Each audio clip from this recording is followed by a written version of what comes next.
கண்ணுதலான் தன் கருணை கண்காட்ட வந்து எய்தி எண்ணுதற்கு எட்டாம் எழிலார் கழல் நிறைந்தே விண்ணிறைந்து மண்ணிறைந்தே மிக்காய் விளங்கொழியாய் எண்ணிறந்து எல்லை இலாதானே நின் பேரும் சீர் பொல்லாவினையேன் புகழுமாறு ஒன்று அறியேன் புள்ளாகி பூடாய் புழுவாய் மரமாகி பல்விருகமாகி பறவையாய் பாம்பாகி கல்லாய் மனிதராய் பேயாய் கணங்களாய் வல்லசுரராகி முனிவராய் தேவராய் செல்லா நின்ற தாவர சங்கமத்துள் எல்லா பிறப்பும் பிறந்திழைத்தேன் எம்பேருமான் மெய்யே உன் பொன்னடிகள் கண்டு இன்று வீடு உற்றேன் உய்ய என் உள்ளத்துள் ஓங்காரமாய் நின்ற மெய்யா விமலா விடைபாக வேதங்கள் ஐயா என ஓங்கி ஆழ்ந்த கன்ற நுண்ணியனே பெய்யாய் தனியாய் இயமான நாம் விமலா பொய்யாயின எல்லாம் போயகல வந்து அருளி மெய்ஞானம் ஆகி மிளிர்கின்ற மெய்ச்சுடரே எஞ்ஞானம் இல்லாதே இன்பப் பெருமானே அஞ்ஞானம் தன்னை அகல்விக்கும் நல்ல அறிவே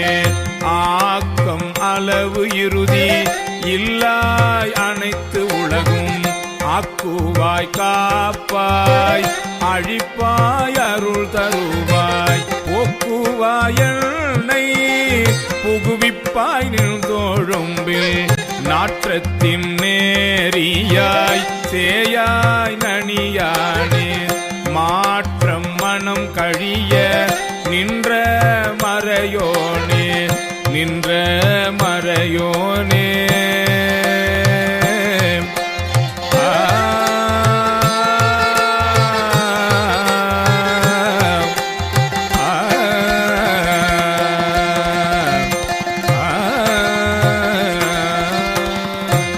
நடக்கும்போது சத்சங்கம் நடத்தும்போது நிறையா பேர் ஒரு கேள்வி கேட்பாங்க, ஐயா இந்த ஞானம் அடையிறதுன்னு சொல்கிறாங்களே அது எல்லாருக்கும் சாத்தியமா?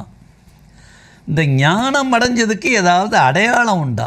இப்போ நாங்கள் ஞானம் அடைஞ்சிட்டேன் அப்படின்றத நாங்கள் உணர்றதுக்கு ஏதாவது அடையாளம் இருக்கா அப்படின்னு நிறைய பேர் என்ன கேட்பாங்க. அருமையான கேள்வி. எல்லோருக்கும் தெரிந்து கொள்ள வேண்டிய, காலங்காலமாக உங்கள் மனதில் நீங்கள் வைத்து கொள்ள வேண்டிய முக்கியமான ஒரு விஷயத்தை தான் ஐயா அன்றைக்கி உங்களுக்கு சொல்கிறேன். ஞானம் அடைதல்னா என்ன அப்படின்னு சொல்கிறேன். அதில் ஒரு 10-12 பாயிண்ட்ஸ் இருக்குது. இதெல்லாம் இருந்துச்சுன்னா நமக்கு என்லைட்மெண்ட்டு அது ஆயிடுச்சு அப்படின்னு நம்ம உணரணும். அதைத்தான் ஐயா உங்களுக்கு சொல்ல விரும்புகிறேன்.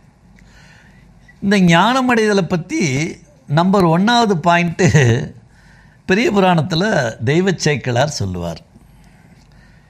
ஞானம் என்பது சிவன்பால் அன்பேன்வார். சிவன்னா இறைவன், ஏக இறைவன். நீங்கள் அல்லாஹ் மேலே அன்பாக இருந்தாலும் சரி, கர்த்தர் மேலே அன்பாக இருந்தாலும் சரி, உங்களுக்குன்னு ஏக இறைவன் பேர் என்ன சொல்லியிருக்கோ அது மேலே அன்பாக இருக்கணும். அந்த அன்பு உண்டாயிருச்சுன்னா, இறைவன் அன்பு உண்டாயிருச்சுன்னா ஞானம் வித்து விழுந்துடும், ஸ்ப்ரவுட் ஆக ஆரம்பிச்சிடும்.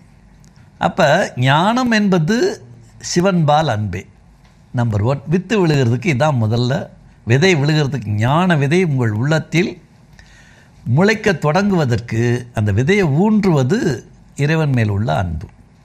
Point number 1. 2வது, அது வந்ததுக்கு ஒரு அடையாளம் என்ன தெரியும்னு கேட்டிங்கன்னா, இப்போ நமக்கு காரியமெல்லாம் தெரியுது, காரணம் தெரியல. கஷ்டம் தெரியுது, இந்த கஷ்டத்துக்கு என்ன காரணம்னு தெரியல. என்ன கர்மாவால் இது வந்துச்சு, ஏன் இது போக மாட்டுது, அதெல்லாம் தெரியல. இந்த ஞானம் வந்துருச்சுன்னா காரணமும் தெரியும், காரியமும் தெரியும். 2 லிங்க் பண்ணி கொடுத்துரும். ஓ இன்ன காரணத்தினால அப்படின்னு. எங்கள் அப்பாலாம் அப்படித்தான். பார்வை இல்லைன்றது எதனால பார்வை இல்லைன்றதை